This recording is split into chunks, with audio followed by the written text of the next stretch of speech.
Hello friends, ఇప్పుడు మార్కెట్లో ట్రెండింగ్లో ఏమైనా ఉన్నాయంటే అది గోల్డ్, సిల్వర్. నేను గోల్డ్ గురించి ఒక 3-4 ఫండ్స్ ప్రీవియస్ వీడియోలు చెప్పాను కదా. ఒకవేళ చూడకపోతే మన ఛానల్లో ఉంటాయి, చూడండి. ఈరోజు మీకు మంచి సిల్వర్ ఈటీఎఫ్ ఒకటి చెప్తాను. ఈ వీడియో అయితే సేవ్ చేసి పెట్టుకోండి. అది మంచి కన్సిస్టెంట్గా చాలా మంచి రిటర్న్స్ అయితే ఇస్తుంది. ఇప్పటి నుంచి సిల్వర్ కూడా ఇంకా బాగా రిటర్న్స్ ఇవ్వబోతుంది. ఆ 12 మీకు చూపిస్తాను. మన ఛానల్ ఏమైనా సబ్స్క్రైబ్ చేసుకోకపోతే ఫ్రెండ్స్, మీ దగ్గర ఏ బ్రోకరేజ్ యాప్ ఉంటే అది ఓపెన్ చేసి, నా దగ్గర గ్రో ఉంది కాబట్టి గ్రో ఓపెన్ చేసి చూపిస్తున్నాను మీకు.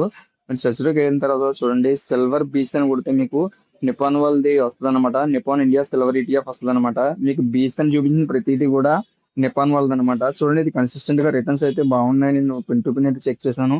మీరు కూడా ఒకసారి చెక్ చేయండి. మీరు ఏ ఫండ్ అయినా సరే ఒకసారి చెక్ చేసుకున్న తర్వాత మాత్రమే మీరు ఇన్వెస్ట్ చేయాలి. ఎందుకంటే మీరు ఎవరైనా ఇంకో విషయం చెప్తాను, లాంగ్ టర్మ్ ఇన్వెస్ట్ చేసుకునే అంటేనే స్టాక్ మార్కెట్ లోకి రండి. మీరు మామూలుగా షేర్స్ కొని ఒక 2 మంత్స్ తర్వాత అమ్మేస్తాను, 1 year తర్వాత అమ్మేస్తాను అంటే మీరు రాగండి. ఎందుకంటే మార్కెట్ వోల్టాలిటీని బట్టి అప్ అండ్ డౌన్ అవుతూ ఉంటుంది.